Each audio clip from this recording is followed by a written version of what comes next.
এই দণ্ডবিধি মানা হয় না কোরআন মাজিদের। দুর্ভাগ্যজনক বিষয় হলো এটা, এই 92% মুসলমানের দেশে কোরআনুল কারীমের দণ্ডবিধি নিয়ে কখনো আলোচনাও হয় না। জুমার খুতবায় মাহফিলগুলোতে দণ্ডবিধি নিয়ে কথা হয় না, সংসদে দণ্ডবিধি নিয়ে কথা হয় না। সুরঞ্জিত সেন গুপ্তের মতো অভিশপ্ত মালাউনের হাতে তৈরি করা সংবিধান দিয়া 92% মুসলমানের সংবিধান রাষ্ট্র চালাতে পারে। ইহুদিদের, খ্রিস্টানদের, ব্রিটিশদের তৈরি করা আইনে রাষ্ট্র পরিচালনার জন্য আমাদের দেশের সংসদ সদস্যরা ডিবেট করতে পারে সংসদের মধ্যে বসে। আল্লাহর দেওয়া চূড়ান্ত সংবিধান নিয়ে কোরআন মাজিদের দণ্ডবিধি নিয়ে কোনো আলোচনা হয় না, প্রয়োজন মনে করে না। যার ফলশ্রুতিটা হচ্ছে জানেন, এই দেশের আউল বাউল ফাউল সবাই মিলে আল্লাহর দেওয়া বিধানের উপরে হস্তক্ষেপ করছে। পাপিষ্ট আবুল সরকার, বাউল আবুল সরকারকে সেভ করবার জন্য, তাকে নিরাপত্তা দিবার জন্য, তাকে জেল থেকে মুক্ত করবার জন্য আমাদের দেশের বড় বড় দলের নেতারাও বিবৃতি দিচ্ছেন। বাউল সরকারের নাম শুনছেন? অনেক পরহেজগার ওলি মানুষ না, মুত্তাকি মানুষ, সরাসরি জান্নাতের সার্টিফিকেট প্রাপ্ত মানুষ। এই জন্য বললাম যে আমরা একটা দুর্ভাগ্যজনক রাষ্ট্রে বসবাস করি। আমাদের নেতৃত্বে যারা আছে এরা দুর্ভাগা, হতভাগা, এরা পাপিষ্ঠদের সাপোর্টার। মনে রাখবেন, কোনো ডাকাতকে কেউ যদি সাপোর্ট করে সে বড় ডাকাত। জোরে বলেন। কোন ধর্ষককে কেউ যদি সাপোর্ট করে, শেল্টার দেয়, সে বড় ধর্ষক। কোন জালিমকে কেউ যদি শেল্টার দেয়, সাপোর্ট করে, সে বড় জালিম। কোন আউল বাউল ফাউলকে, খোদাদ্রোহীকে যদি কেউ শেল্টার দেয়, তার পক্ষে দাঁড়ায়, মশাল মিছিল করে, বিবৃতি দেয়, এরা বড় খোদাদ্রোহী।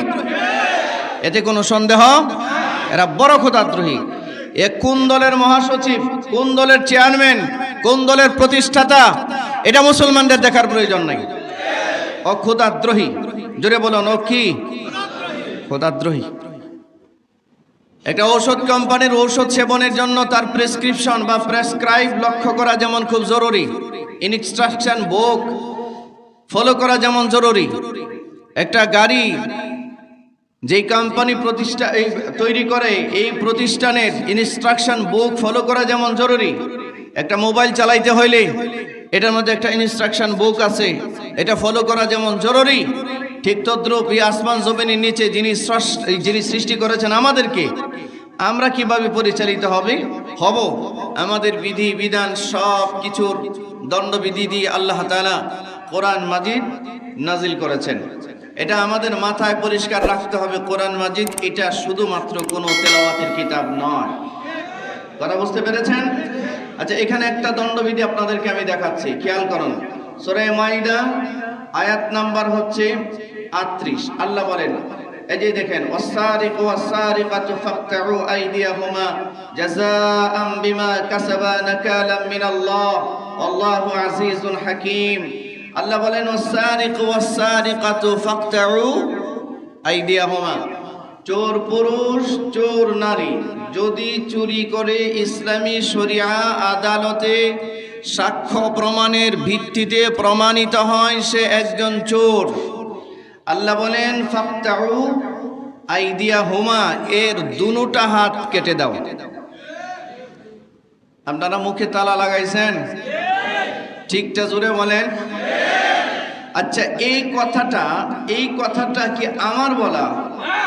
পৃথিবীর কোন আলেমের বলা? কার বলা এই কথাটা? এই কথাটা মানতে আমাদের দেশের নামাজীদের অসুবিধা কোথায়? এই কথাটা মানতে আমাদের দেশের রাজনীতিবিদদের অসুবিধা কোথায়? এদেশের হাজী সাহেবদের অসুবিধাটা কোথায়? অসুবিধাটা হলো ওই জায়গায়, এটা মানতে গেলে আর চুরি করা যাবে না। ঠিক কিনা জোরে বলেন? এটা মানতে গেলে জনগণের টাকা চুরি করে আর বিদেশে গিয়া বেগম পাড়া বানানো যাবে না। এইটা মানতে গেলে ফলো করতে গেলে আর অগ্রণী ব্যাংকের বোল্ডের ভিতরে, লকারের ভিতরে 832 কোটি 832 ভরি স্বর্ণ রাখা যাবে না। এটা যদি মানা যায়, জন্য শুধু হাত কাটা যাবে না, তো গর্দানও কাটা যাবে, ঠিক কিনা জুড়ে বলে, গর্দান সহ কাটা যাবে। এই দণ্ডবিধি মানা হয় না কোরআন মাজিদের। দুর্ভাগ্যজনক বিষয় হলো এটা, এই 92% মুসলমানের দেশে কোরআনুল কারিমের দণ্ডবিধি নিয়ে কখনো আলোচনাও হয় না। জুমার খুতবায়, মাহফিলগুলোতে দণ্ডবিধি নিয়ে কথা হয় না, সংসদে দণ্ডবিধি নিয়ে কথা হয় না। সুরঞ্জিত সেন গুপ্তের মতো অভিশপ্ত মালাউনের হাতে তৈরি করা সংবিধান দিয়া 92% মুসলমানের সংবিধান রাষ্ট্র চালাতে পারে। ইহুদিদের, খ্রিস্টানদের, ব্রিটিশদের তৈরি করা আইনে রাষ্ট্র পরিচালনার জন্য আমাদের দেশের সংসদ সদস্যরা ডিবেট করতে পারে সংসদের মধ্যে বসে। আল্লাহর দেওয়া চূড়ান্ত সংবিধান নিয়ে কোরআন মাজিদের দণ্ডবিধি নিয়ে কোনো আলোচনা হয় না, প্রয়োজন মনে করে না। যার ফলশ্রুতিতে যেটা হচ্ছে জানেন, এদেশের আউল বাউল ফাউল সবাই মিলে আল্লাহর দেওয়া বিধানের উপরে হস্তক্ষেপ করছে, আল্লাহর শানে বিয়াদবি করছে, নবীর শানে বিয়াদবি করছে, কোরআনের শানে বিয়াদবি করছে, রাসূলের হাদিসের শানে বিয়াদবি করছে। আপনারা কি এগুলো লক্ষ্য করেন নাই? লক্ষ্য করছেন না? আর একটা দণ্ডবিধি নিয়ে আজকে আপনাদের সামনে আমি আয়াত তিলাওয়াত করেছি, সূরা মাইদা 33 নম্বর আয়াত। এটা আল্লাহ তাআলা বলেন, বিসমিল্লাহির রহমানির রহিম, ইন্নামা জাযাউল লাযীনা ইউহারিবুনাল্লাহা ওয়া রাসূলাহু। আল্লাহ রাব্বুল আলামিন বলেন, আল্লাযীনা ইউহারিবুনাল্লাহা ওয়া রাসূলাহু, আল্লাযীনা যারা ইউহারিবুনাল্লাহ, আল্লাহর সাথে যুদ্ধ করে। কার সাথে? আপনারা যে আস্তে কথা বলেন কেন ভাই? আল্লাহর সাথে যুদ্ধ করে। যারা বলে আল্লাহর মুখ ঠিক নাই, আস্তে বলেন কেন? আল্লাহ নাকি মুখ ঠিক নাই, এক এক সময় এক এক কথা বলে। শুধু মুখ ঠিক নাই তো, ও আরো কিছু শব্দ, কঠিন শব্দ ব্যবহার করেছে, যেটা জুমার খুতবায় প্রকাশ করবার মতো কোনো সুযোগ নেই। এত অশ্লীল শব্দ আল্লাহ তাআলার শানে ব্যবহার করেছে। কেউ যদি আপনাকে অকথ্য ভাষায় গালাগালি করে, সে আপনার পরম বন্ধু না চরম শত্রু? পরম বন্ধু না চরম শত্রু? তাহলে এরা পরম বন্ধু আল্লাহ না চরম শত্রু? আল্লাহ এটাই বলছেন, আল্লাযীনা ইউহারিবুনাল্লাহা ওয়া রাসূলাহু, যারা আল্লাহ এবং তার রাসূলের বিরুদ্ধাচরণ করে এবং তাদের সাথে যুদ্ধ ঘোষণা করে। ইন্নামা জাযাউ, এদের শাস্তি হলো, এদের প্রতিদান হলো, শাস্তি হলো 1 নাম্বার, রব্বুল আলামিন বলেন, ওয়াসআউনা ফিল আরদি ফাসাদা, দুইটা কাজ। 1 নাম্বার আল্লাহ এবং তার রাসূলের সাথে বিরুদ্ধাচরণ করা, দুশমনি করা, আল্লাহ এবং তার রাসূলের নামে অকথ্য ভাষায় গালাগালি করা, নবী এবং আল্লাহর শান মান নষ্ট করা, এটা যারা করে। 2 নাম্বার, ওয়াসআউনা ফিল আরদি ফাসাদা, আর এই জমিনের ভিতরে হাঙ্গামা, দাঙ্গা, মারামারি, কাটাকাটি, সন্ত্রাস, চাঁদাবাজি, ডাকাতি, চুরি, ধর্ষণের মতো অপরাধ যারা করে, রব্বুল আলামিন বলেন এদের শাস্তি বর্ণনা করছেন। এবার আল্লাহ বলেন 1 নাম্বার শাস্তি হচ্ছে আইয়ুকাত্তালু, কোনো কথা হবে না, এগুলোরে ধরে ধরে কতল করো। কতল বুঝেন? কতল মানে চুমা দেওয়া। হ্যাঁ, কতল মানে কি? কতল মানে কি? হত্যা করা। বলেন হত্যা করা। কতল মানে কি? হত্যা করা। আল্লাহ বলে নাও ইউকাত্তালু, হত্যা করো, হত্যা। ডাকাতকে ধরে 3 মাস পরে ছেড়ে দিবা, এই ডাকাত মহা ডাকাত হবে, মহা ডাকাত, ছাড়া হবে না। ধর্ষককে একবার ধর্ষণ করবার কারণে ধরে 3 মাসের পানিশমেন্ট দিয়ে জেল দিয়ে ছেড়ে দিবা জামিনে, এই ধর্ষক ধর্ষণে সেঞ্চুরি করবে, হবে না, এটা ছাড়া যাবে না। মুসলমান ভাইয়েরা আমার, আল্লাহর কোরআনের এই দণ্ডবিধি যদি আজ, এই সংবিধান যদি আমাদের রাষ্ট্রে বাস্তবায়ন থাকতো, চোর চুরি করা তো দূরের কথা, ডাকাত ডাকাতি করা তো দূরের কথা, চাঁদাবাজি করা তো দূরের কথা, হাইজাকারি করা তো দূরের কথা, ধর্ষক ধর্ষণ করা তো দূরের কথা, জনগণের টাকা মেরে বিদেশ বাড়িতে বেগম পাড়া বানানো তো দূরের কথা, এটা কল্পনার ভিতরেও আনতে পারত না। যেমন আফগানিস্তানে এখন এটা কল্পনার ভিতরেও কেউ আনতে পারে না। গতকালকে দেখলাম আফগানিস্তানের এক প্রশাসক এক বাসের ড্রাইভার একটা থাপ্পড় মারছিল, থাপ্পড়। এই বাসের ড্রাইভার অভিযোগ দিছে, ওইখানে একটা মন্ত্রণালয় আছে, বাংলাদেশে তো সংস্কৃতি মন্ত্রণালয় আছে, যেখানে গানের চর্চার জন্য সংস্কৃতি মন্ত্রণালয়ের দরকার, ক্রীড়া মন্ত্রণালয় আছে, খেলাধুলার জন্য মন্ত্রণালয়ের দরকার। আর আফগানিস্তানে একটা মন্ত্রণালয় আছে, এটার নাম হচ্ছে তা'মুরুনা বিল মা'রুফ ওয়া তানহাউনা আনিল মুনকারের মন্ত্রণালয়। সৎ কাজের আদেশ আর অসৎ কাজের নিষেধ, এই নামে একটা আলাদা মন্ত্রণালয় আছে। আল্লাহু আকবার বলেন। ওই মন্ত্রণালয়ের নাম, মিনিস্ট্রির নাম হচ্ছে তা'মুরুনা বিল মা'রুফ ওয়া তানহাউনা আনিল মুনকার মিনিস্ট্রি। আফগানিস্তানে চলছে সৎ কাজের আদেশ আর অসৎ কাজের নিষেধ মন্ত্রণালয় বানাইছে। আর আমরা কিসের মন্ত্রণালয় বানাইছি? সংস্কৃতি মন্ত্রণালয়। কথা বলেন না কেন? এই পাক্কার সাথে না মাথা টুকাইতে টুকাইতে মরে যাওয়া উচিত আমাদের। কে বলে আমরা মুসলমান? আমরা টাউট আর বাটপার ছাড়া কিচ্ছু নাই দেশে। আমরা সবগুলি মানুষ মিলে টাউট আর বাটপার। আমরা যদি মুসলমান হতাম, আল্লাহর কোরআন আজ থেকে 54 বছর হয়েছে দেশ স্বাধীন হয়েছে, আল্লাহর কোরআনের একটা আইন কেন বাস্তবায়ন নাই? আমরা এটার জন্য কেউ চেষ্টা করি না, ঠিক কিনা জোরে বলেন? কেউ না। যে যেভাবে পারছে পার্সোনালি ভাবে, ব্যক্তিগতভাবে দিন প্র্যাকটিস করছে। না মিয়া, এভাবে পার্সোনালি ভাবে দিন প্র্যাকটিস করে কখনো মুত্তাকি হওয়া যায় না। আপনার আমার চতুর্দিকে আমরা যে কয়টা মানুষ এখানে আছি, আপনি হয়তো ব্যক্তিগতভাবে একজন ভালো মানুষ, কিন্তু আপনি লক্ষ্য করে দেখুন রাষ্ট্রের যতগুলো জায়গার সেবা আপনি নেন, প্রত্যেকটা জায়গায় সুদ, ঘুষ, দুর্নীতির সাথে আমরা সবাই জড়িত। আপনি যান আপনার বাড়ির একটা গ্যাসের লাইন আনবার জন্য, বৈধ পথে আপনি গ্যাসের লাইন আনতে পারবেন না, ঠিক কিনা? জোরে বলেন, আনতে পারবেন? আপনার বাড়িতে একটা বিদ্যুতের লাইনের দরকার, আপনি বৈধ পথে, আপনি দেশের একজন সিটিজেন, আপনি দেশের একজন নাগরিক, একটা বাড়ি করেছেন, আপনার বাড়িতে বিদ্যুতের লাইনের সংযোগের প্রয়োজন, দিবে না। ওরা টাল বাহানা করবে। যতক্ষণ পর্যন্ত ঘুষ না দিবেন, এতক্ষণ পর্যন্ত এই দেশে বিদ্যুতের লাইনের কোনো সংযোগ হয় না, ঠিক কিনা জোরে বলেন? আপনি সরকারি হসপিটালে চিকিৎসা করতে যাবেন, যতক্ষণ পর্যন্ত ওদেরকে পার্সোনালি টাকা না দিবেন, ততক্ষণ পর্যন্ত আপনার আমার চিকিৎসা নিশ্চিত হয় না, ঠিক কিনা? আপনি আপনার সম্পদ আছে, আপনার বাড়ি আছে, আপনার সম্পদ বিক্রি করে আপনি একটা বিল্ডিং বানাবেন, 10 তলা বানাতে দিবে না। কেন? আপনি এত টাকা কোত্থেকে নিয়েছেন? আপনার নামে দুর্নীতির মামলা দিবে, দিয়ে আপনাকে ব্যাংক থেকে ঘুষ নিতে, সুদ নিতে বাধ্য করবে। এটা এরকম একটা হারামি রাষ্ট্রের মধ্যে আমরা অবস্থান করছি। এই জঞ্জাল দূরীকরণের জন্য, রাষ্ট্রের ভেতর থেকে এই জঞ্জাল দূরীকরণের জন্য একমাত্র মহা ঔষধ হচ্ছে আল্লাহর কোরআনের বিধান। যারা বলেন একমাত্র মহা ঔষধ কি? আল্লাহর কোরআনের বিধান।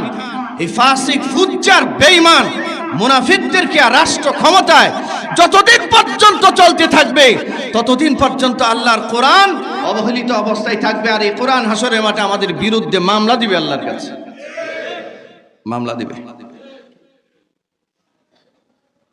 সম্মানিত ভাইরা, তারা যদি তা'মুরুনা বিল মা'রুফ ওয়া তানহাউনা আনিল মুনকারের মিনিস্ট্রি খুলতে পারে, আমাদের দেশে যদি সংস্কৃতি মন্ত্রণালয় থাকতে পারে, সংস্কৃতি চর্চা করবার জন্য, আউল বাউল ফাউলদেরকে শেল্টার দিবার জন্য ক্রীড়া মন্ত্রণালয় যদি থাকতে পারে খেলার জন্য, তাহলে সৎ কাজের আদেশ আর অসৎ কাজের নিষেধের জন্য কি একটা মন্ত্রণালয় থাকা দরকার নয়?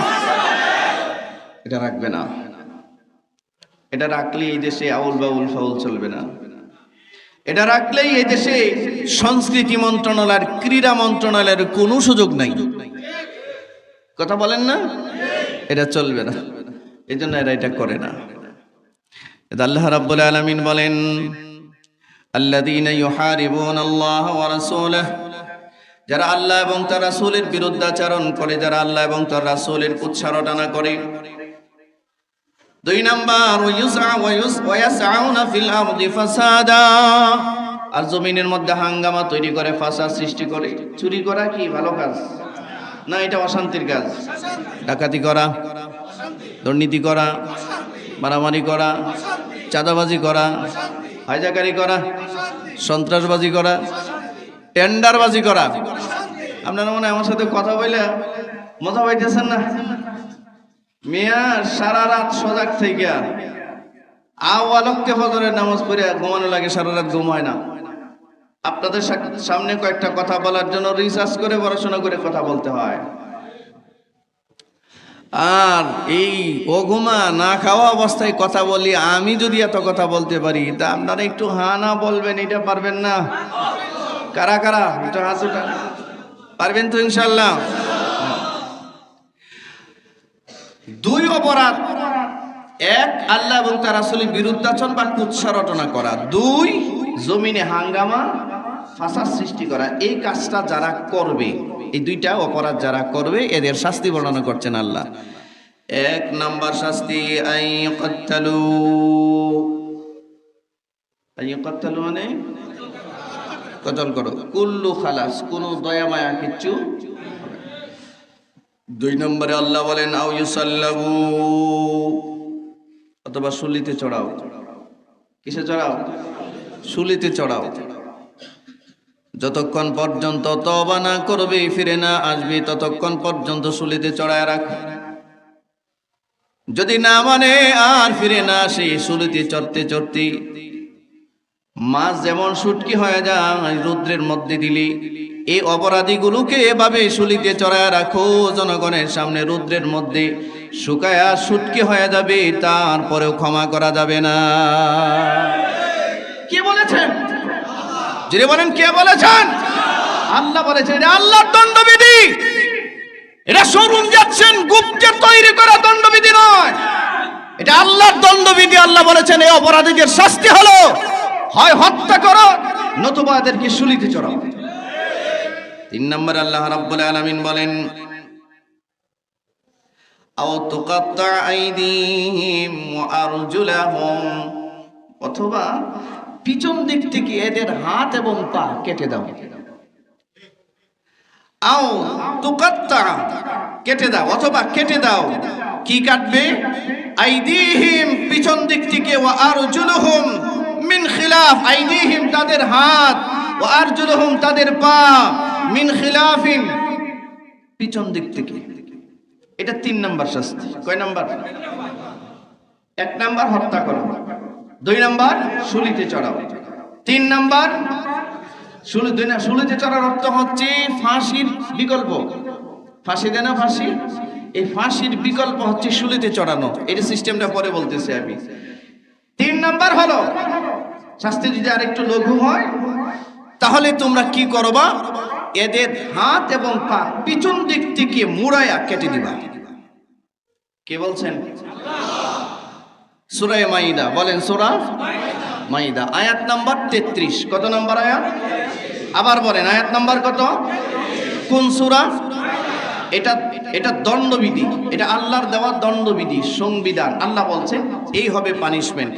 4 নম্বরে আল্লাহ রাব্বুল আলামিন বলেন, আও ইউনফাউ ফিল মিনাল আরদ, 4 নম্বর হলো অথবা এদেরকে ইসলামী ইমারত থেকে, ইসলামী রাষ্ট্র থেকে এদেরকে বিতাড়িত করো। মুসলিম রাষ্ট্রের বাউন্ডারির বাইরে পাঠিয়ে দাও।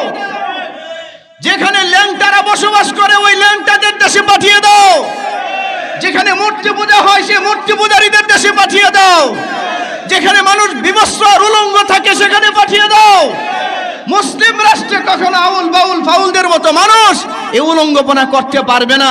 দেশ থেকে এদেরকে বের করে দিতে হবে, নতুবা এমন ভাবে জেলখানায় ঢুকাতে হবে পরিশুদ্ধ হওয়ার আগ পর্যন্ত আর জেল থেকে বেরোতে পারবে না, যাবজ্জীবন কারাদণ্ড হবে তার। এটা হলে 4 নম্বর শাস্তি। আল্লাহ বলেন আও ইউনফাউ মিনাল আর জমিন থেকে এদেরকে বের করে দাও। আল্লাহর দেওয়া দণ্ডবিধির যেখানে ইসলামী ইমারত আছে, ইসলামী হুকুমত আছে, ইসলামী হুকুমতের হুদুদের বাইরে এদেরকে বের করে দাও। আচ্ছা, এই বিধানটা কে দিয়েছেন? যদি বলেন কে দিয়েছেন? এরপর আল্লাহ রাব্বুল আলামিন বলেন, যালিকা লাহুম খিজিয়ুন ফিদ দুনিয়া ওয়া লাহুম ফিল আখিরাহ। রব্বুল আলামিন বলেন, যালিক, এই যে এতক্ষণ যা বলা হলো, এই যে পাপগুলো যা বলা হলো, রব্বুল আলামিন বলেন এই পাপের শাস্তি স্বরূপ যা কিছু বর্ণনা করা হলো, এটা হচ্ছে লাহুম খিজিয়ুন ফিদ দুনিয়া, এই পাপিষ্ঠদের দুনিয়ার শাস্তি এটা, ওয়ালাহুম ফিল আখিরাহ, আর এদের জন্য আখিরাতে আছে, পরকালে আছে আযাবুন আযীম। পরকালে কি আছে? কঠিন শাস্তি। আপনি কোন হত্যাকারীকে হত্যা করলেন, দর্শককে তার শাস্তি দিলেন, হত্যা করলেন, মনে করলেন ওর পাপ মনে হয় মুছে গেছে, না, আল্লাহ বলেন এটা তো দুনিয়ার শাস্তি মাত্র। আমার বিরুদ্ধাচরণ করবার জন্য, আমার নবীর বিরুদ্ধাচরণ করবার জন্য, আমার সাথে দুশমনি করবার জন্য, আমি স্রষ্টার ইজ্জত নিয়ে টানাহেঁচড়া করবার জন্য, আমার রসুলের রেসালাত নিয়ে টানাহেঁচড়া করবার জন্য, এটা তো দুনিয়ার শাস্তি মাত্র, আর এদের জন্য পরকালেও কঠিন শাস্তি রয়েছে। আপনার বুখারী শরীফের একটা হাদিস আছে, হাদিসের নাম্বার হচ্ছে 6922 নম্বর হাদিস। আল্লাহ রাসূল সাল্লাল্লাহু আলাইহি ওয়াসাল্লাম বলেন, আমি বর্ণনাকারীদের নাম বলছি না, শুধু হাদিসটা বলছি। রব্বুল আলামিন বলেন, মান বাদদালা দীনাহু ফাকতুলু। আল্লাহ রাসূল বলেন, যারা ধর্ম থেকে বিতাড়িত হয়ে যায়, ধর্মের বদনাম করে, যারা, যে ব্যক্তি সত্য ধর্ম দ্বীন ইসলাম ত্যাগ করবে, আল্লাহ বলেন তাকে, আল্লাহ রাসূল বলেন তাকে মৃত্যুদণ্ড দাও। ফাকতুলু মানে মৃত্যুদণ্ড দাও। মান বাদদালা দীনাহু ফাকতুলুহু, যারা সত্য ধর্ম ইসলামকে পরিত্যাগ করবে, ইসলামের কুৎসা রটনা করবে, কোন ছাড় নয়, ফাকতুলুহু, এদেরকে হত্যা করো। রাসূল বলছেন, রাসূল এই আয়াত নাজিল হওয়ার পিছনে প্রেক্ষাপট হলো, শানে নুজুল হলো, উরাইনা গোত্রের এবং উকালা গোত্রের কিছু লোক আসছিল বাহরান থেকে রাসূলের কাছে, মদিনায় গেছে। রাসূলের কাছে গিয়ে তারা কালিমা পড়ে মুসলমান হয়েছে। আল্লাহর নবী তাদেরকে কালিমা পড়ায় দিয়েছেন, মুসলমান হয়ে গেছে। মদিনায় বসবাস করে এই লোকগুলো যে মুসলমান হয়েছে, এগুলোর ভিতরে কপটতা ছিল, কপটতা, নেফাক ছিল, মুনাফিকি ছিল, প্রকৃতপক্ষে মুসলমান হয় না।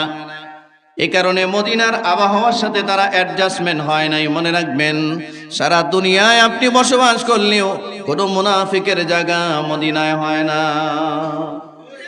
মদিনার আবহাওয়া তাকে অ্যাকসেপ্ট করে না। মদিনায় সব মানুষ স্টে করতে পারে না। লক্ষ লক্ষ হাজিরা মদিনায় যায়, মক্কায় যায়, মক্কায় সুস্থ থাকে, কিন্তু অনেকেই মদিনায় গিয়ে অসুস্থ হয়ে যায়।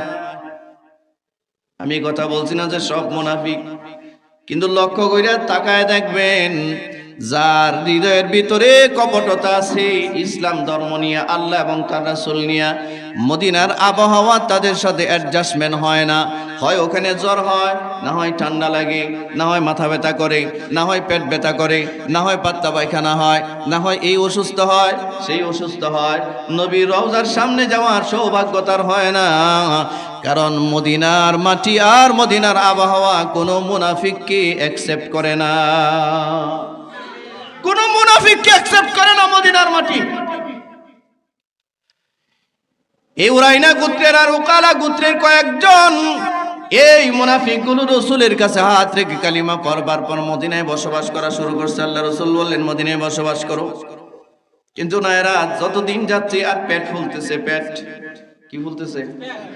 পেট ফুলতেছে, থাকতে পারে না, অসুস্থ হয়ে গেছে সব।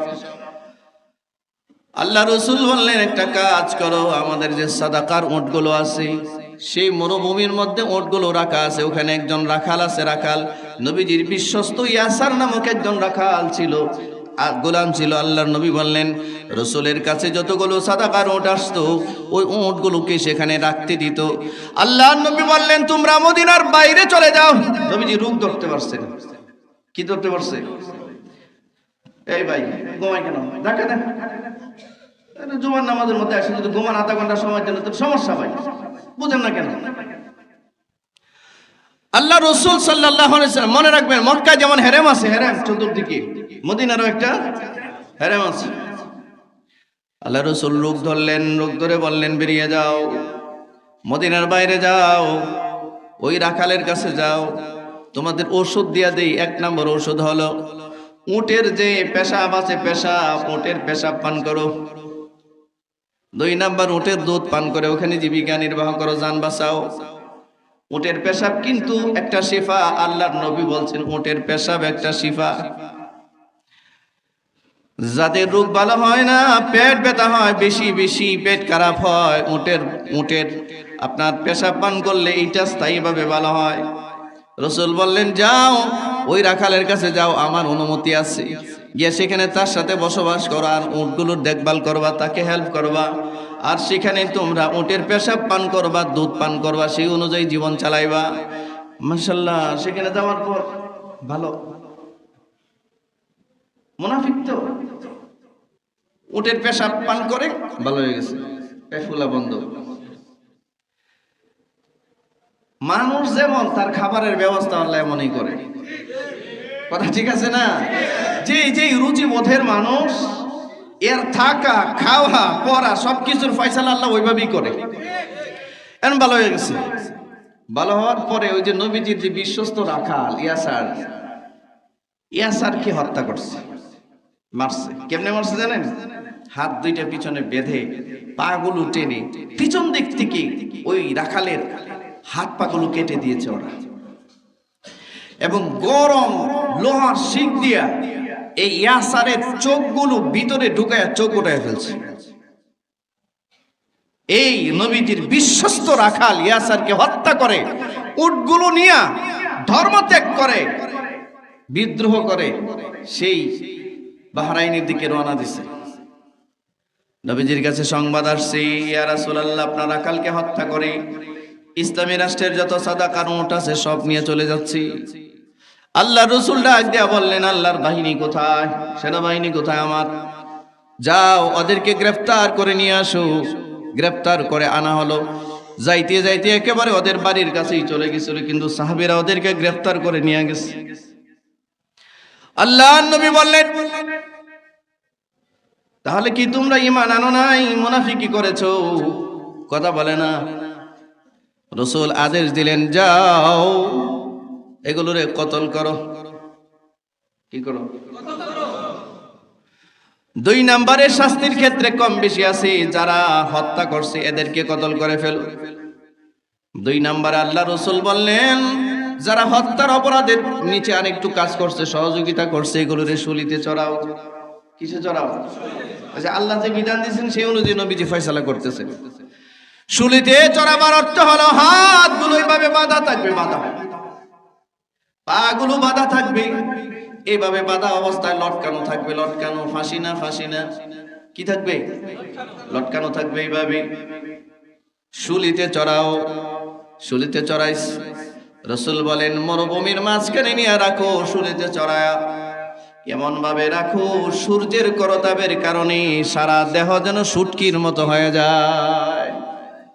3 নম্বর আল্লাহ রসুল বললেন, যাও ওরা আমার ইয়াসারের চোখ যেমনি উঠাইছে এভাবে ওদের চোখ উঠায় ফেলো। কিসাস। ইসলামী দণ্ডবিধির 3টা পরিভাষা আছে, খুব খেয়াল করো। এই ছাত্ররা এটা মুখস্থ করতে হবে, খুব একটা শরীয়ী মাসালা। ইসলামী দণ্ডবিধির 3টা পরিভাষা। কয়টা পরিভাষা? 1 নাম্বার হদ, হুদুদ। আল্লাহ যা দিয়েছেন এটাকে হুদুদ বলে, আল্লাহর সংবিধান। এটা অমান্য করার কোনো সুযোগ কোনো মানব জাতির নাই। এটা হুদুদ, হদ, মানতেই হবে। 2 নাম্বার কিসাস। ইসলামী দণ্ডবিধির পরিভাষা হচ্ছে কিসাস। কিসাস হলো আপনি আমাকে মেরেছেন একটা ঘুষি, আমি আপনাকে একটা ঘুষি মারবো, যে পরিমাণ মেরেছেন সেই পরিমাণ মারবো, এর কম বেশি হবে না। আর কিসাসের বদলায়, যেমন উনি যদি আমার বাবাকে হত্যা করে থাকেন আর ইসলামী শরিয়ার আদালত কিসাস অনুযায়ী ফয়সালা হচ্ছে আমার বাবাকে যিনি হত্যা করেছেন তাকে হত্যা করা লাগবে। কি করা লাগবে? এটা হচ্ছে আল্লাহর বিধান। এখন এই ক্ষেত্রে আমি জীবিত আছি, আমরা সন্তানরা যদি মনে করি যে না আমার বাবাকে হত্যা করেছে আমার বাবা, এই জন্য আমার বাবার এই হত্যাকারীকে আমরা ক্ষমা করে দিতে চাই, কিসাসের বদলা আমরা নিব না, তাহলে তিনি মুক্তি পাবেন। এটাকে ইসলামী দণ্ডবিধির পরিভাষায় বলা হয় কিসাস। আর একটা পরিভাষা হচ্ছে তাজিরাত, দণ্ডবিধি, ইসলামী দণ্ডবিধি। এটা কখনো গ্রেফতার হওয়া লাগে, কখনো জেলখানায় যেতে হয়। এটা মুসলিম রাষ্ট্রের ইসলামী শরিয়ার আদালতের যারা জাস্টিস থাকবেন, এই জাস্টিসরা কোরআন সুন্নাহর আলোকে বিবেচনা করে এই তাজিরাতের দণ্ডবিধি প্রয়োগ করবে আসামির উপর। আপনারা কি কথা বুঝতে পেরেছেন? প্রত্যেকটা জায়গায় কথা আছে, আমি আর কথা বলতে বললাম না, আমার সময় শেষ হয়ে গেছে। আপনারা বলুন এই তিনটা ইসলামী দণ্ডবিধির পরিভাষা আপনারা বুঝতে পেরেছেন কিনা? এক নাম্বার হুদুদ, বলেন এক নাম্বার কি? এটা আল্লাহর দেওয়া সীমারেখা, আল্লাহর দেওয়া সংবিধান, পরিবর্তন করবার সুযোগ কারো। বলেন এক নাম্বার কি? আরে ভাই মুখ খুলে বলেন হুদুদ, জোরে বলেন হুদুদ। ধর্ষণ মামলার এবং ফৌজদারি মামলার নাম টাম তো বহু শুনছেন, আল্লাহর মামলাগুলোর আর আল্লাহর হুদুদের একটু আলোচনা নিয়ে যান, মুখস্থ করে যান। এক নাম্বার আল্লাহর দণ্ডবিধি হলো হুদুদ। বলেন কি? এক নাম্বার হুদুদ। এক নাম্বার কি? হুদুদ। দুই নাম্বার কিসাস। দুই নাম্বার কিসাস। দুই নাম্বার কি? তিন নাম্বার তাজিরাত। তিন নাম্বার কি? জীবনে মনে হয় শব্দ শোনেন নাই, জীবনেও না, শুনবেন কেমনে? শোনার কথা না, এটা শুনবার দেশ না। এই তিন নাম্বার হচ্ছে তাজিরাত। এই তিন দণ্ডবিধির আলোকে ইসলামিক জাস্টিস যারা বিচারক, যারা ইসলামী রাষ্ট্রে তারা বিচার করবে, যেটা এখন আফগানিস্তানে চলছে। আলহামদুলিল্লাহ বলেন। এখানে আমাদের দেশের নারীবাদীরা আর নারীবাদীরা, আমাদের দেশের এই শয়তান আর মুনাফিকের দলেরা আফগানিস্তানের নাম শুনলেই গায়ের মধ্যে জ্বালাপোড়া শুরু হয়। ঠিক কি না? জোরে বলেন। আফগানিস্তান তো কোরআনের আইন বাস্তবায়ন করছে, যে কোরআনের আইন তো সারা দুনিয়া বাস্তবায়ন হওয়া দরকার। ঠিক কি না? সবাই বলেন সারা দুনিয়া বাস্তবায়ন হওয়ার দরকার। রাসূল বললেন যাও এদেরকে এভাবে মেরে ফেলো। নবীর চেয়ে বেশি দয়ালু কি আপনি? যার নামের পিছনে আল্লাহ সনদ দিয়েছেন রহমাতাল লিল আলামিন, যিনি বিশ্ব জাহানের রহমান, তার নামের পিছনে সনদ আছে, তার চেয়ে দয়ালু আর কেউ? রাসূল সেই দণ্ডবিধি প্রয়োগ করেছেন, আল্লাহ যা বলেছেন রাসূল তা প্রয়োগ করেছেন। সুবহানাল্লাহ। আজকের বাংলাদেশে আমার আল্লাহর বিরুদ্ধবাদী রেখে এই দেশে নাই। আপনারা একটু কয়েকটা মিনিট সময়ের জন্য একটু চুপ থাকবেন। সতর্ক করা ছাড়া কোনো রাস্তা নাই আমাদের কাছে। আমি একটু বাউল, এটার নামটা কি জানি? আবুল। এ আবুল আসলেই আবুল, বুঝছেন? এই যে কথাগুলো বলেছে কোনো মুসলমান সেটা অ্যাকসেপ্ট করতে পারে কিনা আপনারা একটু শুনেন মেহেরবানি করে। এটা হচ্ছে আবুলের কথা, আপনারা দেখবেন শুনবেন। আমারে কয়েকটা মিনিট সময় আজকে দেন, এটা আমাদের ইমানের পরিশুদ্ধতার বিষয়। দেখেন আবুল বলে কি?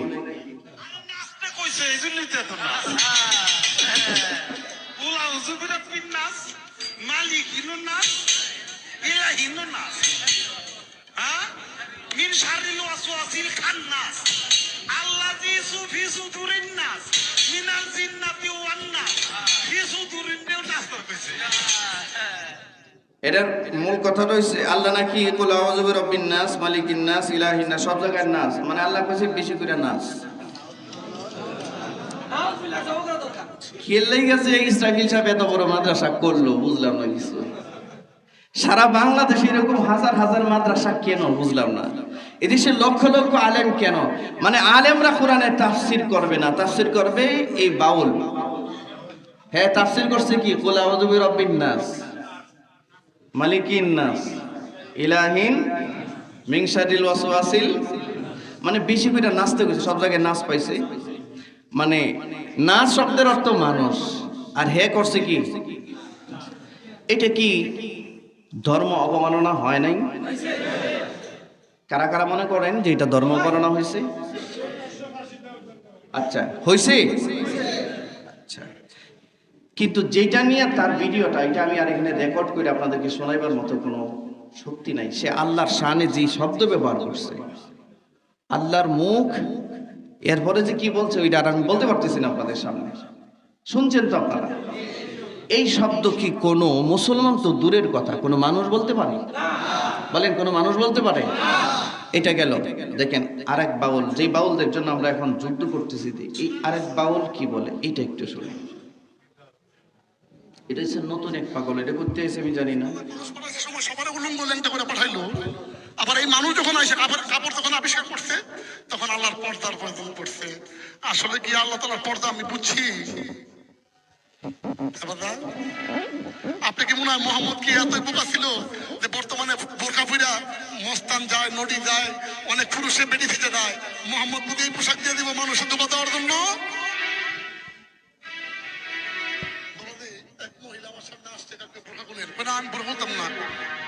আমি তো বোরকা বললে তো আপনি শয়তানের লেবাস ধরলেন কেন? আমি তো শয়তানদের সবাই, শয়তান সবার দেখবে কিন্তু শয়তান দেখেও, তাহলে আপনি বোরকা পরে সবার দেখতেছেন কিন্তু আপনার কেউ দেখতেছে না, তাহলে আপনি কি? মোট কথা হচ্ছে তার কাছে এক মহিলা গেছে বুরকা পইরা, হ্যাঁ বলছে বুরকা খোলেন, বলে বুরকা খুলতাম না। ও বুরকা যে খুলে না এত শয়তান। আর বুরকা পরে ইহরামের কাপড় পরে যারা মক্কা মদিনা যায় এগুলো সব ডাকাত। এগুলো কি ধর্ম অবমাননা হয় না? আপনাদের দৃষ্টিতে কি মনে হয়? ধর্ম অবমাননা হয় না? আল্লাহর বিরুদ্ধাচরণ হয় না? রসুলের বিরুদ্ধাচরণ হয় না? দিন ইসলামের বিকৃতি হয় না? তাহলে এদের দণ্ডবিধি, এদের শাস্তি কি প্রয়োগের প্রয়োজন আছে কি নাই? কারা কারা মনে করেন প্রয়োজন আছে? প্রয়োজন আছে? আচ্ছা, এদের শাস্তি কি? এক নম্বরে আল্লাহ বলেন আও ইউকাত্তালু, হত্যা করো। কি? দুই নম্বর আও ইউসাল্লাবু, অথবা শুলে চড়াও। তিন নম্বর, হ্যাঁ, পিছন দিক থেকে আও তুকাত্তা আইদিহিম ওয়া আরজুলুহুম মিন খিলাফ, পিছন দিক থেকে কি হাত পা। চার নম্বর হচ্ছে মুসলিম রাষ্ট্র থেকে এদেরকে বহিষ্কার করো। কি করো? তো মুসলিম রাষ্ট্র থেকে বহিষ্কার করে এদেরকে পাঠাবো কোথায়? এরা যারা, সমস্যা হচ্ছে আমাদের দেশে আর প্রতিবাদ হয় মালাউনদের দেশে, ঠিক না? কিন্তু এই বাউল সাউলদেরকে পাঠাইলে তো ওরা নিবে না, কারণ এরা জানে রাষ্ট্রকে স্থিতিশীল করতে হলে এই সমস্ত শয়তানি রাষ্ট্রে রাখতে হবে। কথা বুঝতে পেরেছেন? এই বাউল সাউল আমাদের আলোচ্য বিষয় না। দুর্ভাগ্যজনক এবং কষ্টের একটা বিষয় শেয়ার করে আজকের খুতবা শেষ করছি। আমি আমার ব্যক্তিগত লাইফের কথা বলছি। আমি কোনো বাংলাদেশের গতানুগতিক রাজনৈতিক দলের সাথে আমি কোনো সম্পৃক্ত না। আমি এটা আবারও বলছি, বাংলাদেশের গতানুগতিক রাজনৈতিক দলের সাথে আমি সম্পৃক্ত না। আবারও বলছি, বাংলাদেশের কোনো রাজনৈতিক দলের কোনো ফরম আমি ফিল আপ করি নাই। আমি রাজনৈতিক কোনো কর্মী নয়। কিন্তু আল্লাহর জমিন, আল্লাহর দিন কায়েম হোক, এটার জন্য যত আন্দোলন করার দরকার, যত শ্রম গাম অর্থ দেওয়ার দরকার, সবটুকুনি আমি করবো ইনশাআল্লাহ। রাজনীতি তো সেদিন করব যেদিন উপযুক্ত হবো ইনশাআল্লাহ। আমি এখনো নিজেকে সে উপযুক্ততা মনে করি না, কিন্তু রাজনীতি করার দরকার। এর মানে এই না যে রাজনীতি করা লাগবে না, এটা আমার ব্যক্তিগত অভিমত। কিন্তু প্রত্যেকটা মানুষ, নাস্তিকদের রাজনীতি যদি চলে তাহলে মুসলমানদের রাজনীতি কেন চলবে না? ঠিক কিনা? আপনারা অবশ্যই রাজনীতি করবেন। আল্লাহর জমিন, আল্লাহর দিন কায়েম করবার জন্য যারা চেষ্টা করছে তাদেরকে সর্বাত্মক সহযোগিতা করতে হবে। প্রস্তুত আছেন তো? এখন যে কথাটা হবে এটা রাজনীতি বিরোধী কথা হবে। এই জন্য আমার বিষয়টা আমি ক্লিয়ার করলাম আপনাদের সামনে। বাংলাদেশের বিশাল বড় এক রাজনৈতিক দলের একজন খুব মন্ডকতার শিকার মহাসচিব, তিনি বাউলদের পক্ষে বিবৃতি দিয়েছেন। বাউলদের পক্ষে বিবৃতি দিয়ে বলেছেন, এই বাউলদেরকে যারা গ্রেফতার করেন, আন্দোলন করছে, এদেরকে ধর্মান্ধ বলে গালি দিয়েছে। কি আন্ধ? মানে বাউলদের বিরোধিতা আমরা যারা করতেছি, আমরা সবাই ধর্মান্ধ, আর উনি একমাত্র ধর্মের বিশেষজ্ঞ। এই অসভ্য বর্বরের জন্য প্রতিদিন বাংলাদেশে এই এত পপুলার রাজনৈতিক দলের মিনিমাম 10 থেকে 12,000 ভোটার কমতেছে, প্রত্যেক দিন কমতেছে।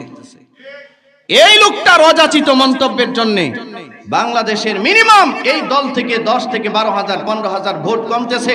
কোন মুসলমান যদি এই রকম মহাসচিবের আন্ডারে যে দল চলে, এই দলকে যদি আমানত দেয়, ভোট দেয়, এও ক্ষুধাত্রয়ী হিসেবে আল্লাহর কাছে পরিচালিত হবে, আল্লাহর দরবারে এবং রাসূলের দরবারে আসামি হিসেবে গ্রেফতার হবে। যে আল্লাহ বিরুদ্ধাচরণ করলো, রাসূলের বিরুদ্ধাচরণ করলো, উচিত ছিল এর সর্বোচ্চ শাস্তি কামনা করা। এনসিপি নামে নতুন একটা দল হয়েছে, বাচ্চা কাচ্চাদের একটা দল হয়েছে। এই দল থেকে বিবৃতি দিয়ে বলছে এই বাউল টাউলদেরকে নাকি কিছু করা যাবে না। আপনারা জানেন এই বাউল আবুল সরকার যখন এ আকাম কুকাম করলো, গ্রেফতার হইল।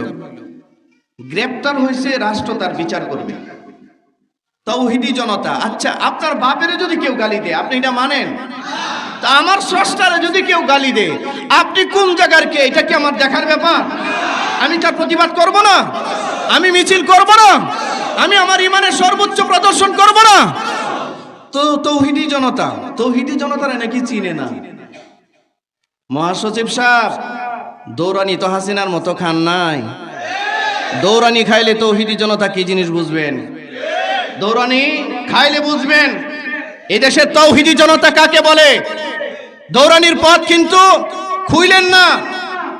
অতিরিক্ত বাড়াবাড়ি করতেছেন আপনারা এই দেশের মধ্যে, অতিরিক্ত বাড়াবাড়ি করছেন। বিশ্বাস করুন, আওয়ামী লীগের সময় আমরা মাহফিলগুলোতে গেলে যে ধরনের নির্যাতনের শিকার হতাম, এখন এর চেয়ে বেশি নির্যাতনের শিকার হচ্ছে। মুখ বন্ধ করে নেতারা এসে মাইক নিয়ে বয়ান করে। কোন নেতারা বয়ান করে? এই চুরগুলোকে তো আমরা চিনি। 54 বছর যাবত দেশটা স্বাধীন হওয়ার পরে প্রত্যেকটা টার্মে দেশটা দুর্নীতিতে চ্যাম্পিয়ন হয়েছে বিশ্বমঞ্চে। আপনারা জনগণের সামনে মাইক নিয়ে কথা বলেন, লজ্জাও তো নয় আপনাদের, ঠিক কিনা? জোরে বলেন। হায়া লজ্জা যখন মানুষের না থাকে তখন মানুষ এই কাজগুলো করতে পারে। এই লোকটা এদেশের 90% তাওহীদি জনতার কলিজায় আঘাত করে বলে এই বাউলদেরকে আঘাত করা যাবে না। আপনারা ঢাকা বিশ্ববিদ্যালয়ের এক বামপন্থী এক ছাত্র নেতা, এটার নাম মেঘ মল্লুর বসু, বাউলদের পক্ষে স্লোগান দেয়, বলে শাহজালালের বাংলায় কি তার জানি ঠাই নাই। মেঘ মল্লুর বসু পারফেক্ট ইমানদার না? মেঘ মল্লুর বসু কি? আপনারা কথা বলেন না কেন? নামটা কি বলে? তো হিন্দু যখন স্লোগান দেয় শাহজালালের বাংলায়, বোঝা গেল ডাল মে কুছ কালা হয়। বোঝা গেল যে এরা 2-3 জন মিল্লা যে মিছিলটা করতেছে এটা একটা নীল নকশা, ঠিক না? ধরে বলেন, এটা নীল নকশা। আর এদেরকে সাপোর্ট করে আমাদের মহাসচিব সাহেব বললেন যারা তাওহীদি জনতা এরা ধর্মান্ধ। আপনি কি গাঁজা খান না বিড়ি খান না ইয়াবা খান আমরা জানি না, মাথা ঠিক করেন, সুস্থ হন, আর না হয় দেশে তাওহীদি জনতা আপনাকে সুস্থ করবে, ঠিক কিনা? জোরে বলেন। সুস্থ হন, না হয় সুস্থ করা হবে, সুস্থ হন, না হয় সুস্থ করা হবে। আমরা বিগত 16 বছর, বিগত 15 বছর, 17 বছর যাবত নির্যাতনের শিকার হয়েছি। জেল জুলুমের সমস্ত ভয়ভীতি আমাদের ছিল। আমার মতো মানুষ 3 মাস দৌড়াইছি, না বাসায় যেতে পারছি, না মাদ্রাসায়, না মসজিদে, কোথাও না। তারপর আমরা হক কথা বলতে পিছপা হই নাই, আমরা পিছপা হই নাই। আপনারা যদি মনে করেন ক্ষমতায় চলে গেছেন আর এগুলো করবেন, শান্তি পাবেন না, শান্তি কিন্তু পাবেন না। এই সমস্ত রাস্তা বন্ধ করুন, এই শয়তানি বন্ধ করুন। এই লোক বলল যে যারা এই বাউলদেরকে গ্রেফতার করার আন্দোলন করছে, মানে তাওহীদি জনতা, এরা নাকি ধর্মান্ধ। আমরা এটা তীব্র প্রতিবাদ জানাচ্ছি এবং এই বড় দলটার হাইকমান্ডের কাছে অনুরোধ করছি, এরকম মস্তিষ্ক বিকৃত রং হেডেড একটা পাগলকে দলের মহাসচিব পদ থেকে অব্যাহতি দিন। এরে দূরে সরান। এরে দূরে না সরাইলে সামনে কোন কাঠ দেখবেন আল্লাহ জানে, আল্লাহ জানে, আল্লাহ। এরে দূরে সরান, এ সর্বনাশ করছে এই দলের, ঠিক কিনা? জোরে বলেন। সর্বনাশ করছে এই দলটা। সম্মানিত ভাইয়েরা আমার, আপনাদেরকে বলি, আমাদের দেশে এই যে মানিকগঞ্জে যে প্রতিবাদ সমাবেশটা হলো, আলেম ওলামারা গেল, তাওহীদি জনতারা গেল, দিনদার মানুষগুলো গেল, এরা কি বাউল মারতে গেছিল? ঘটনাটা কেন করছে? এই যে বাউলদেরকে পিটাইয়া পানিতে ফেলছে, আপনারা দেখছেন না? কেন করছিল এটা জানেন? মুসলমানরা ওই জায়গার তাওহীদি জনতা কর্মসূচি ঘোষণা করেছে, অমুক দিন প্রতিবাদ সমাবেশ। এখানে আল্লাহর বিরুদ্ধে আচরণ করা হয়েছে, আমরা প্রতিবাদ সমাবেশ করবই, বাস সমাবেশ শেষে সমাবেশ শেষ, আর কোনো কাজ আছে নাই। কিন্তু না, ওই সময়ে ওই জায়গায় এই বাউলদের এত বড় সাহস, তারা সেখানে প্রতিবাদ সমাবেশ দেখেছে। একই জায়গায় মারামারি হবে না? হবে না মারামারি?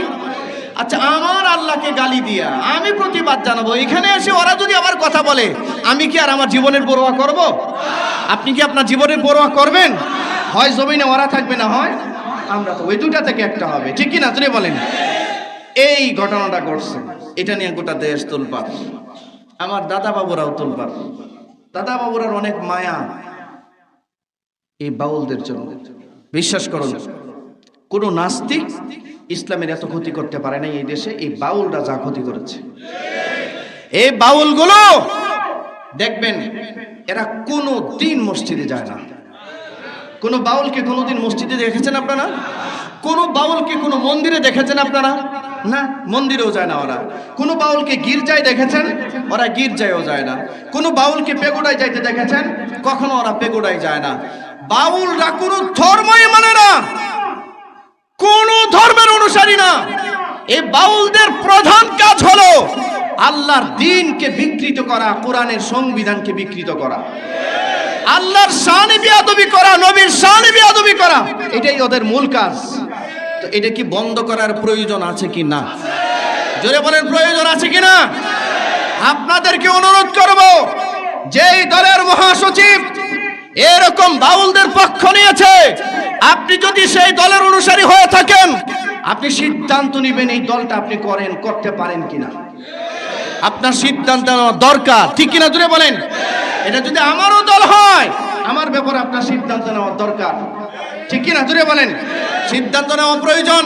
আর আমরা অনুরোধ করছি, এই বাউলদেরকে বাংলাদেশে আর বিন্দু পরিমাণ ছাড় দেওয়া যায় না, ঠিক কিনা? কোন বাউল টাউল আর এই দেশে চলবে না। জোরে বলেন, এই দেশে আর আমার আল্লাহর বিরুদ্ধে আচরণ করে গান গাইবে, এটা আর আমরা হতে দিব না। কারা কারা প্রস্তুত আছেন? হাতটা ইনশাআল্লাহ। যদি কোনো বাউল গান বন্ধ করার প্রয়োজন হয়, রাস্তায় নামতে হয়, নামবেন। যদি কোনো বাউলকে প্রতিরোধ করতে হয়, প্রতিহত করতে হয়, রাস্তায় নামবেন। এই বাউলদেরকে যারা শেল্টার দেয়, এদেরকে যদি প্রতিরোধ আর প্রতিহত করতে হয়, রাস্তায় নামবেন। মনে রাখবেন, আপনি যদি আল্লাহকে ভালোবেসে থাকেন, তাহলে আল্লাহর বিরুদ্ধে আচরণকারীদেরকে যারা সহযোগিতা করে, ওরাও আমাদের দুশমন। এরা আমাদের বন্ধু নয়, এরা আমাদের বন্ধু। আল্লাহ আমাদেরকে বোঝার তৌফিক দান করুন। আল্লাহ আমাদেরকে বোঝার তৌফিক দান করুন। অনেক কথা রয়ে গেল, বলতে পারলাম না। আলোচনা করতে চাচ্ছিলাম একদিকে, কিন্তু বিষয় চলে আসে আরেক দিকে। এইভাবে বাউলদের যদি ধর্মদ্রোহিতা চলতে থাকে, আর এদেরকে যদি শেল্টারে দেশে দেওয়া হয়, এভাবে যদি এদের বিচার না হয়, ভূমিকম্প তো 5.7 মাত্রার দেখেছেন। এই ভূমিকম্প, বলেন এই ভূমির মালিক কে? এই ভূমিটা কে চালায়? আসমানটা কে চালায়? মালিক নাড়াচাড়া দিবে না? দিবে না নাড়াচাড়া? এমন নাড়াচাড়া দিবে, তখন এই মহাসচিব টহাসচিব খুঁজে পাবে না। এদেরকে কিন্তু এই বাউল সাউল খুঁজে পাবে। আচ্ছা, বাংলাদেশের কোন জাতীয় কার্যক্রমে বাউলদের কোনো পার্টিসিপেশন দেখেছেন আপনারা? এই যে বন্যা হয়, দুর্যোগ হয়, দুর্ভিক্ষ হয়, কোন বাউলদের দ্বারা কোনো মানুষের সহযোগিতা পেয়েছে আপনারা দেখেছেন? কথা বলেন না কেন? আজকের যে বাউল টাউলরা যারা সংগঠন করছে, যারা এরকম মিছিল মিটিং করতেছে, এরা এই যে যখন এই ইয়াতে বন্যা হলো, সিলেটে বন্যা হলো, সুনামগঞ্জে বন্যা হলো, এদের পক্ষ থেকে কোনো সহযোগিতা ছিল নাই। যখন ওই কুমিল্লাতে বন্যা হলো, স্বৈরাচার বিদায়ের পরে, আপনার ওই ফেনীতে বন্যা হলো, এই কি বলে নোয়াখালীতে বন্যা হলো, এদের পক্ষ থেকে কোনো সহযোগিতা দেখেছেন? আলেমদের পক্ষ থেকে সহযোগিতা ছিল না? ছিল না? এদেশের জনগণের পক্ষ থেকে সহযোগিতা ছিল না? আসুন্না ফাউন্ডেশন থেকে সহযোগিতা করা হয় নাই? বাংলাদেশের কোন বিষয়টার মধ্যে আসুন্না ফাউন্ডেশন সহযোগিতা করে নাই? সব জায়গায় করা হয়েছে। এর বাইরেও আসুন্না ফাউন্ডেশনের বাইরেও হাজার হাজার সংগঠন সহযোগিতা করছে, ঠিক কিনা? আমরা সবাই আমাদের সর্বাত্মক সহযোগিতার হাত বাড়িয়েছি, কিন্তু কোনোদিনই বাউল সাউল ফাউলদেরকে দেখছেন কাউরে সহযোগিতা করতে? সুতরাং এরা রাষ্ট্রের উপরই রণক, এদেরকে দিয়ে রাষ্ট্রের কিছুই হয় না, বরঞ্চ বিশৃঙ্খলা সৃষ্টি হচ্ছে। এবং এদের এই অদ্যত্তপনা আচরণের কারণে আল্লাহর গজব ত্বরান্বিত হচ্ছে। এদেরকে থামানো আমাদের সকলের ইমানি দায়িত্ব, ঠিক কিনা? জোরে বলেন। এদেরকে থামানো আমাদের সকলের কি ইমানি দায়িত্ব। আল্লাহ বোঝার তৌফিক দান করুন। সবাই বলেন আমিন। ওমা আলাইনা ইল্লাল বালাগ। যারা কাবলাল